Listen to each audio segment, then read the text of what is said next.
Assalamualaikum warahmatullahi wabarakatuh. Kembali lagi bersama Ibu dengan materi yang kedua. Bagian kedua ini terampil menggunakan alat ukur. Kita akan masuk ke bagian pengukuran. Nah, sebelum masuk ke bagian pengukuran, kita akan mengetahui nih apa sih itu pengukuran? Pengukuran merupakan kegiatan untuk mengetahui kuantitas fisik atau besaran dari suatu benda yang hasilnya dinyatakan dalam nilai dan satuan. Apa itu nilai? Nah, nilai merupakan besarnya hasil pengukuran terhadap suatu benda yang dinyatakan dengan angka. Nah, kita akan bahas mengenai akurasi dan presisi. Ketelitian atau akurasi menyatakan tingkat kesesuaiannya atau dekatnya suatu hasil pengukuran dengan harga yang sebenarnya. Kalau ketepatan atau presisi merupakan satuan ukuran kemampuan untuk mendapatkan hasil pengukuran yang sama. Kita lihat contoh prinsip akurasi dan presisi berikut ini. Nah, ini dia contoh yang pertama. Pada papan dart, di sini menunjukkan yang bagian A, low accuracy dan low presisi, artinya akurasi yang rendah dan presisinya rendah. Di sini terlihat sebaran dari peluru yang menancap ini, ya, menyebar ke area yang bukan tujuannya atau bukan pusatnya. Yang pusatnya itu bagian yang tengah ini yang berwarna merah. Yang bagian B, akurasinya sangat rendah karena jauh dari harapannya atau jauh dari harga yang sebenarnya yang ingin diukur, gitu ya. Tetapi presisinya sangat tinggi. Jadi kemampuan untuk mendapatkan hasil pengukuran yang sama berulang-ulang, ya, ini tinggi sekali. Jadi ada 3 peluru yang menancap dengan titik yang sama secara berulang-ulang. Kemudian yang C, di sini akurasinya sangat tinggi, ditujukan dengan areanya sudah menuju area lapisan kedua, dan ada yang menuju ke warna merah. Di sini akurasinya sudah tinggi, tetapi presisinya rendah.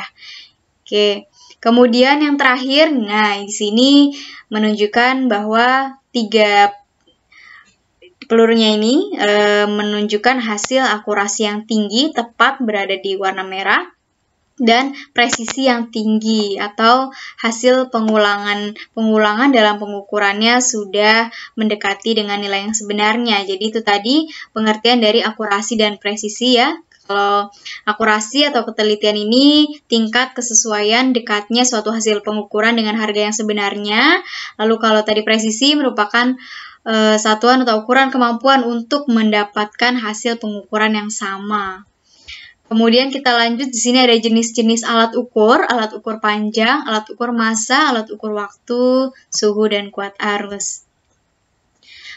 Yang kita tahu alat ukur panjang itu ada mistar, ada jangka sorong, mikrometer sekrup, alat ukur massa, ada Neraca-Ohaus, atau ada juga timbangan massa yang biasa digunakan untuk menimbang bayi di posyandu atau menimbang massa kita, berat badan kita. Kemudian ada alat ukur waktu, ya, merupakan bisa stopwatch atau jam dinding. Kemudian alat ukur suhu, termometer, dan ada juga alat ukur kuat arus listrik, yaitu amperemeter. Nah, kita akan masuk ke bagian angka penting. Apa itu angka penting?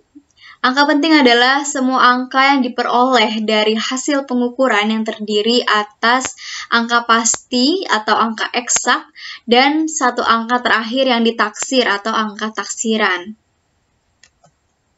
Nah, ini ada aturan-aturan dari angka penting. Yang pertama, semua angka bukan 0 adalah angka penting. Contohnya 123,45. Di situ ada 5 angka penting. Yang kedua, angka 0 yang terletak di antara 2 angka bukan 0 adalah angka penting. Contohnya 100,9. Jadi 0 di antara 1 dan 9 itu masuk, jadi di situ ada 4 angka penting. Kemudian yang ketiga, angka 0 di sebelah kanan angka bukan 0 tanpa tanda desimal adalah bukan angka penting kecuali diberi dengan tanda khusus. Contohnya 10.300.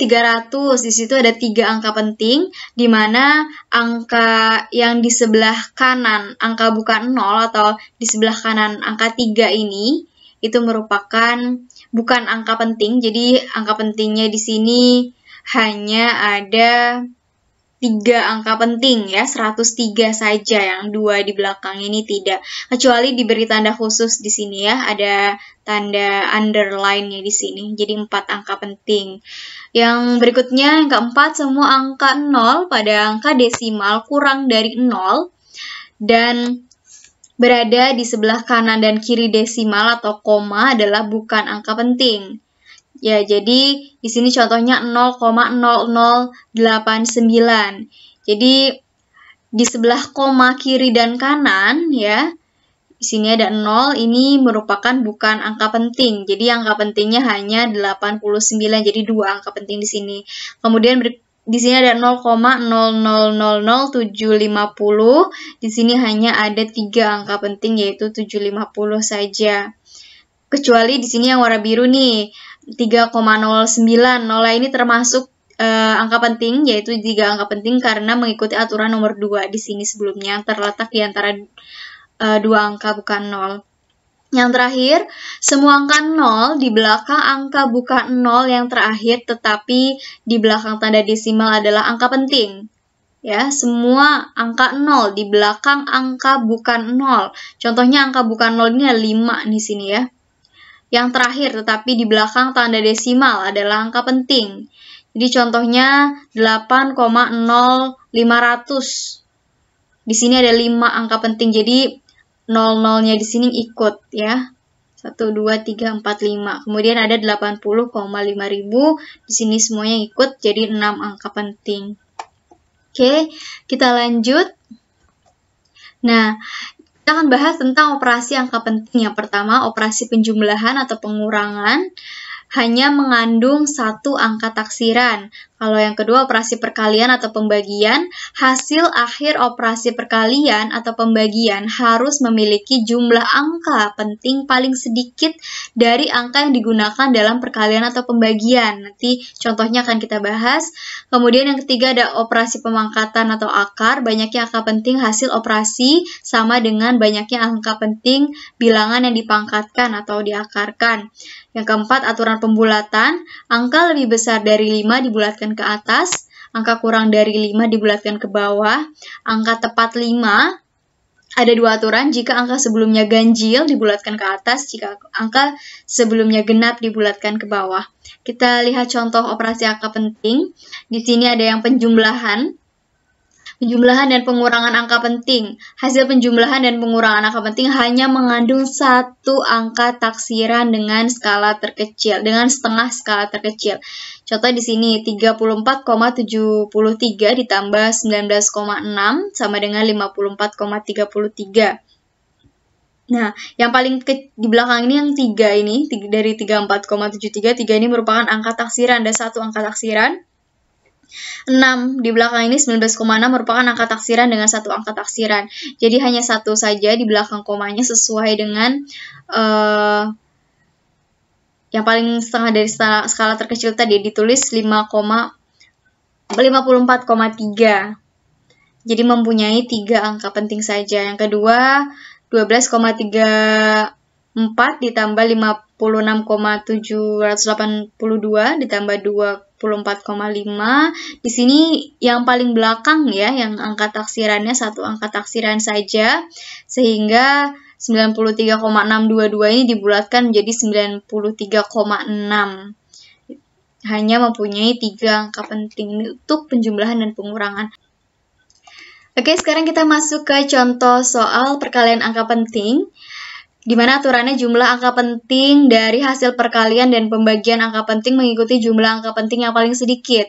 Di sini contoh 1, 3,02 dengan 3 angka penting dikali 4,5 sama dengan 13,59. Di mana 3,02 ini kan 3 angka penting. Ya, 1, 2, 3, 0-nya masuk.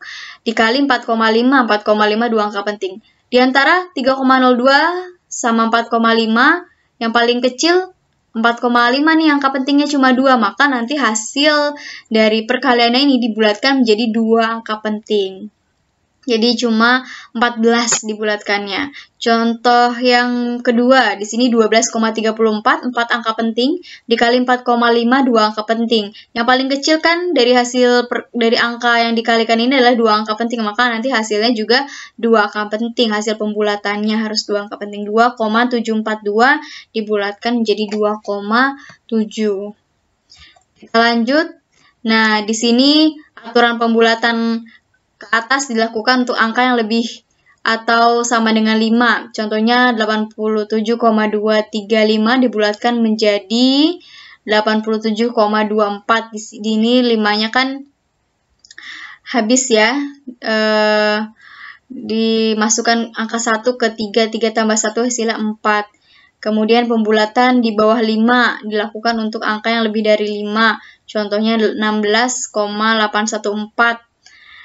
Ini kan kurang dari 5 nih, bakal dihilangin nih 14-nya. Jadi cuma tinggal 4-nya. Jadi tinggal 16,81. Kita lanjut. Nah, kita masuk ke pengukuran tadi kan tentang angka-angkanya, tentang angka pentingnya. Kemudian sekarang masuk ke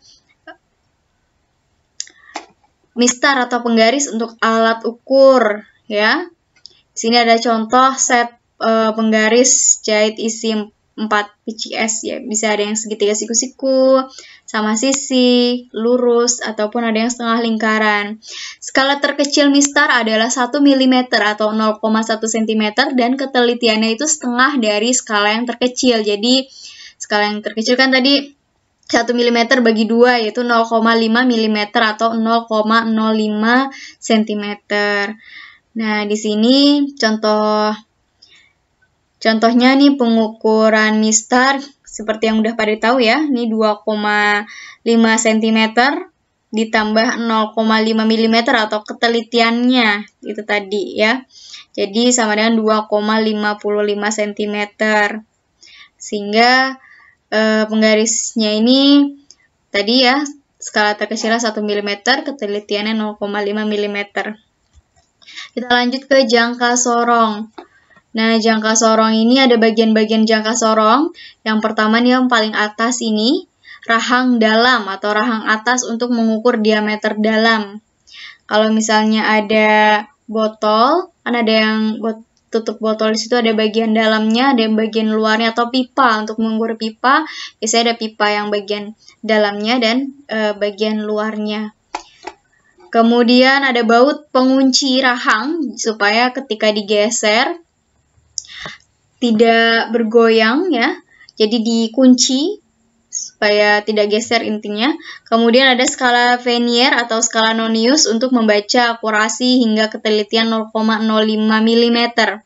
Dan yang di bawah sini ada rahang luar atau rahang bawah untuk pengukuran yang utama. Di sini ada skala utamanya dari 0 dan seterusnya, dan ada skala utamanya juga yang dalam satuan milimeter, ada yang dalam satuan incinya. Dan di sini ada paling ujung tangkai untuk mengukur kedalaman. Itu tadi tentang jangka sorong yang memiliki ketelitian atau angka ketidakpastian hingga 0,05 mm atau 0,005 cm. Kita lanjut.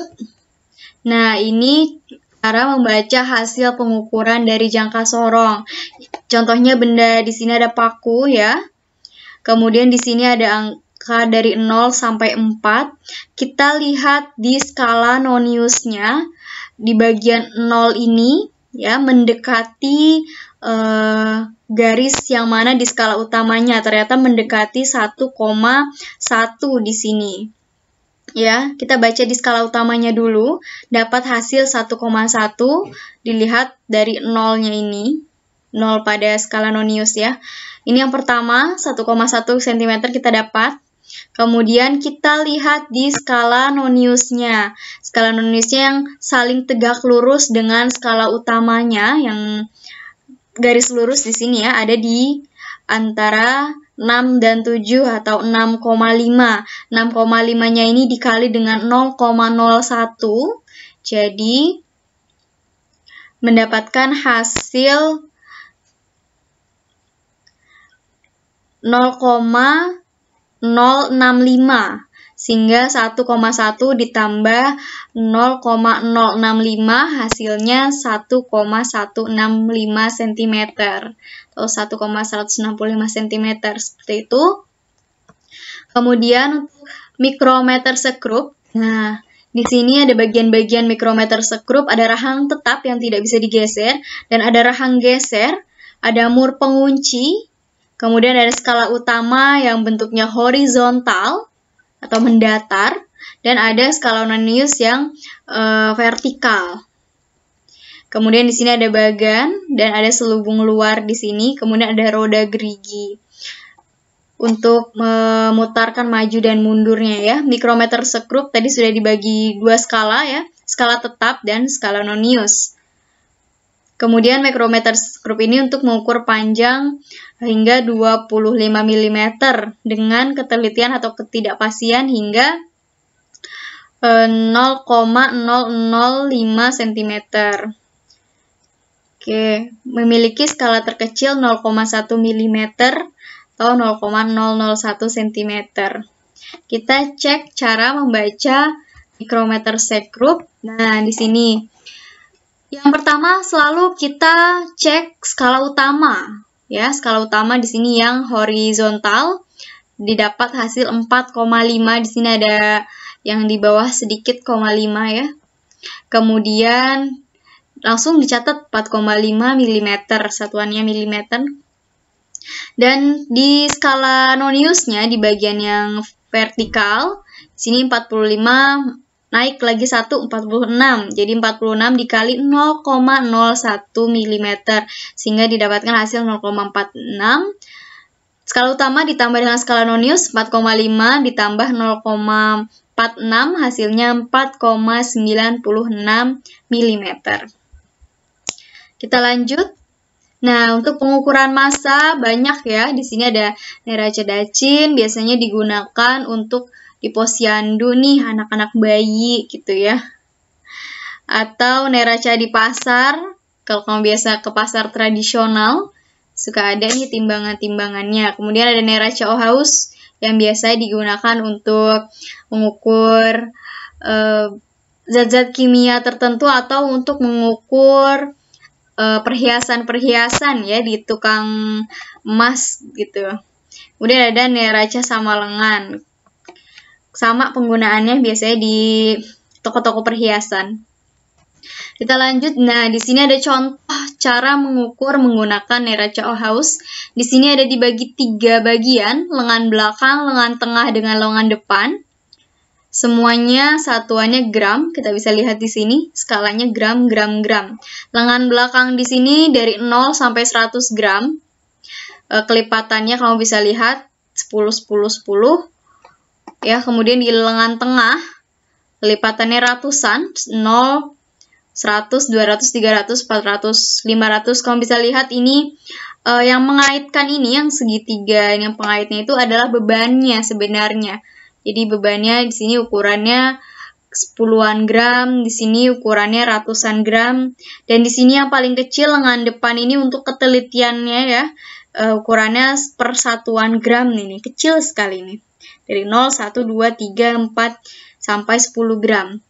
Kita cek dari lengan belakang dulu, didapatkan hasil pengukuran 40 gram. Lengan tengah didapatkan 500 gram, di sini paling ujung.